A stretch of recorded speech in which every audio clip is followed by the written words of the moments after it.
Hi, this is Max. I know it's been a little bit since my last upload, and I want to assure you it isn't because I was trying to print a tiny boat as fast as possible, instead of working on my wind tunnel. In the previous video, like I was saying, in the previous video, the one where I made Peter do a spin move, I said we were going to add RPMs to the data we were recording, and then I proceeded to glue a pickle to a motor. Sorry about that. Anyways, I do actually need to figure out a way to easily read and record the RPMs of the turbines.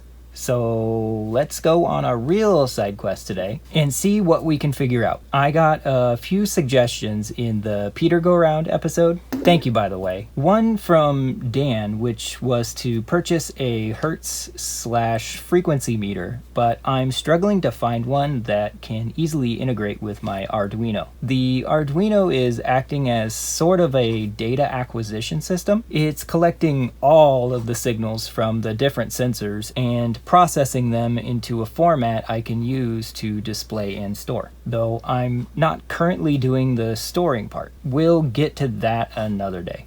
Actually, pretend you didn't hear me say that. Right here. If I can't make this next idea work, I'll come back to the frequency meters. For now, I'm gonna move on.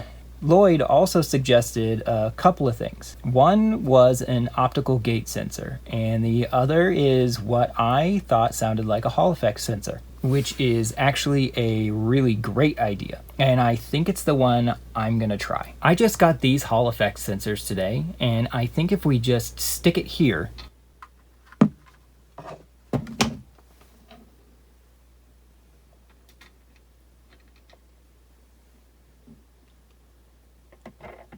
and make some wires to connect it to the Arduino, then I can figure out how it works.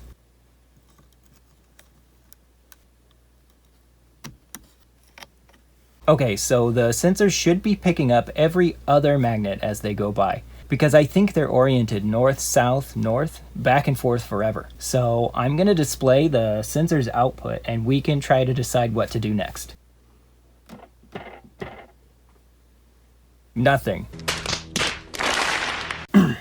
Subscribe for more riveting content. Anyways, give me a minute to think about this. Okay, so the magnetic field isn't penetrating the motor body. I think if we just stick... Oh shoot, where'd my magnet go? So I think if we just stick a magnet to the outside, we'll be all right. Okay, now that's something I can work with. It looks like every time the magnet goes around, we see a pulse from the Hall effect sensor. I am not a great programmer.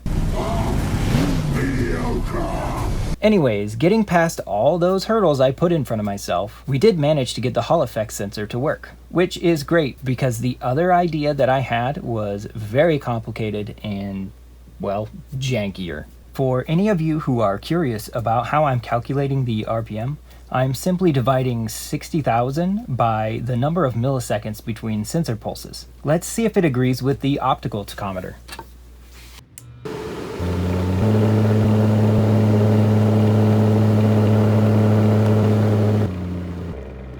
Wow, that is surprisingly good. Well, that's it for today, I guess. Let me know if you like these kind of higher level videos or if you would like me to go deeper on anything you saw. I'm happy to go deep on anything that I've glossed over. Okay, thanks. Bye.